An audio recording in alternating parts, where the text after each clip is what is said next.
Bonjour, amis de toujours. Aujourd'hui, nous allons parler de deux tableaux très célèbres. Le premier, c'est l'Angélus de Milhaud, qui lui, cet Angélus, comme celui de Böcklin, donc l'île des morts, donc ce sont les deux tableaux dont nous allons parler, ont fait l'objet de l'illustration du calendrier 1914 pour les Français et 1914 pour les Allemands avec Böcklin. Ici, vous avez la représentation du tableau de Milhaud, l'Angélus. Vous voyez, ici, les employés du musée sont en train de manipuler le tableau et vous voyez que ce n'est pas un tableau qui est très grand. C'est plutôt un petit tableau. Donc, nous avons ici le clocher du village qui certainement sonne l'Angélus et les deux protagonistes principaux, le paysan, la paysanne, en prière avec leur travail qui est arrêté, la brouette et le panier de pommes de terre. Car ils sont vraisemblablement dans un champ de pommes de terre. Voilà maintenant les détails du tableau. Nous allons regarder. Donc voilà le tableau, on se rapproche. Il est un peu éclairci pour que vous puissiez bien voir, parce qu'en somme c'est un tableau qui est assez sombre. Alors il est assez... Là, on voit bien ici la brouette et le panier de pommes de terre, le clocher et les protagonistes du tableau en prière avec la bêche qui est plantée dans la triandine, qui est plantée dans la terre. Ce tableau a fait l'objet de beaucoup de tractations. D'abord, il a été vendu plusieurs fois et même au début, Milhaud l'avait appelé totalement autrement. Il l'avait appelé l'enterrement de l'enfant. Et ça a quand même frappé, ça a frappé très fort le dénommé Dali, qui lui a fait faire l'étude au Louvre sur le tableau pour qu'il soit radiographié et qu'on voit tout le détail de ce qu'il y avait dessous. Donc ici, vous avez de nouveau le tableau, voyez le détail ici du panier de pommes de terre, et c'est cette partie-là que Dali a fait examiner, et effectivement, sous le panier de pommes de terre, il y a un petit cercueil noir qui fait que c'était bien l'enterrement d'un enfant.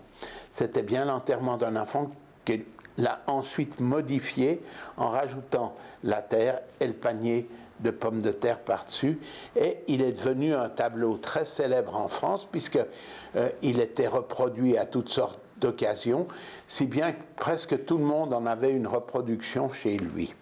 Vous voyez, ici, ce tableau, ensuite, effectivement, il fait l'objet de copies où on ajoute des choses. Par exemple, ici, vous voyez, ils ont fait refait les deux protagonistes en prière avec le clocher qui est en train de sonner l'Angélus, et on a fait un arbre, et il y a des arbres sur la brouette, on va planter des arbres, voilà.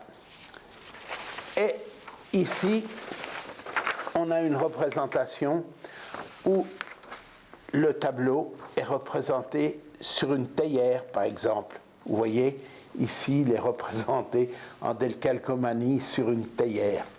Bien sûr, ce tableau, comme il a inspiré considérablement, le Dali a tout de suite été impressionné par ce tableau, il a tout de suite senti qu'il représentait la mort. Et lui-même, il en a refait 60. Il a refait 60 Angélus, il en a fait 60. Nous, on s'est contenté de vous en montrer deux parce que ça n'a pas de grosse importance. Ce qui est important, c'est qu'effectivement, un peintre moderne s'est trouvé une relation Et voilà, vous voyez là, il a inversé un peu les couleurs. Ça, c'est devenu monumental. Là, il y a des gens. Vous voyez, c'est parce qu'il était un peu impressionné par le fait que ce tableau a été pareillement reproduit et utilisé à toutes les sauces et chez tout un chacun. Un autre tableau qui a eu beaucoup de succès, donc qui a aussi été le calendrier de 1914, mais en Allemagne, c'est l'île des morts, Toteninsel, de Böcklin, Arnold Böcklin, un peintre suisse, bâlois, qui lui a fait 5 versions de ce tableau. Il en a fait 5 versions. Il y en a une naturellement en Suisse au musée de Bâle, d'où il était originaire, un autre qui est à Berlin, un autre qui est à New York, et puis il y en avait un autre qui était à Rotterdam. Et celui de Rotterdam, eh ben, il est perdu parce que le musée de Rotterdam a été bombardé pendant la guerre et le tableau a été brûlé, donc on l'a pas. Mais ici, nous avons pris la version première, qui est la version telle qu'elle est à Bâle. Alors, on voit ici l'île des morts. Donc, c'est une espèce de rocher au milieu de la mer. On y accède en barque. Vous voyez ici, il y a le passeur qui amène le mort qui est debout avec son cercueil ici sur le bateau. Ils vont amarrer au petit port qui est là. Et c'est l'île des morts avec une vision très particulière qui est une vision très basse du crépuscule, c'est-à-dire d'un coucher de soleil très bas, qui donne encore cette couleur rosée et un peu jaune orangé au rocher, et qui développe cette noirceur des cyprès au milieu. C'est quelque chose de très impressionnant. Beaucoup de personnes possédaient des reproductions en Allemagne, comme pour l'Angélus en France. Beaucoup de personnes conservaient chez eux, avaient des représentations de cette île des morts. Vous voyez, ici, ça c'est la version berlinoise, elle est plus claire. C'est plus clair, c'est beaucoup plus clair, mais le principe est le même. Même ici, on vous a agrandi pour que vous puissiez voir l'arrivée au petit port de la barque avec le passeur, qui est aussi en même temps quelque chose de très symbolique. Donc, voilà, vous me direz, on commence l'année avec quelque chose d'un peu triste, mais la mort, finalement, ça nous accompagne, c'est tous les jours, et puis on y va tous. Donc, moralité de l'affaire, c'était quand même intéressant de voir que ces 2 tableaux ont été pareillement reproduits et qu'ils ont été pareillement regardés, représentés dans la France comme dans l'Allemagne, qui, à partir de 14-18, ils ont compris en fait ce que c'était que de se battre, d'avoir cette idée de la mort, et c'était presque prémonitoire d'avoir fait ça comme calendrier. Évidemment, il y a aussi des musiciens qui se sont emparés de ce sujet, et ça a été utilisé aussi dans la musique. Et puis, ça a même été utilisé dans le cinéma. Le Toteninsel a été représenté au cinéma. Et voilà, c'est très intéressant. C'est comme l'Angélus, c'est aussi une prière qu'on fait, par exemple, pour le Vendredi Saint.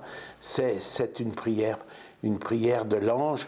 L'Angélus, ça vient de l'ange annonciateur qui dit à Marie qu'elle va être la mère de Dieu. Et c'est elle qu'on prie, et on la prie aussi parce qu'il y a ce décès du Christ, etc. Donc tout ça, c'est quand même tout à fait particulier. Ici, c'est plus laïque avec le Toteninsel, mais dans les 2 cas, ces peintres ont été sérieusement impressionnés par la mort. Voilà.